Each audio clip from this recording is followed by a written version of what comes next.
அக்கறை, கேரிங் அப்படின்னா என்னன்னு பார்க்கலாம். நம்ம சொல்லுவோம், உனக்கெல்லாம் அக்கறையே இல்ல அப்படிம்போம். ஆனா நாமளே அக்கறை இல்லாம தான் இருக்கோம். மறுபடியும் சொல்றேங்க, நம்ம எல்லாமே மத்தவங்ககிட்ட எதிர்பார்க்கிறோம். ஆனா நாம யாருக்கும் குடுக்கறதும் இல்ல. நம்மகிட்ட என்னன்னு தெரியறதும் இல்ல. அக்கறை அப்படின்னு என்னன்னு கேட்டீங்கன்னா, எனக்கு என்ன வேணும்னு கூட இருக்கிற ஒருத்தங்க நான் கேட்காமயே புரிஞ்சுகிட்டு செஞ்ச அக்கறை.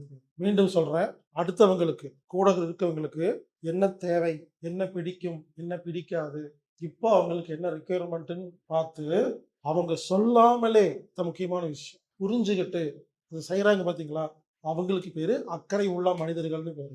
எனக்கு அது சின்ன வயசுல இருந்து அது இருக்குது. அது தானா இருக்குது.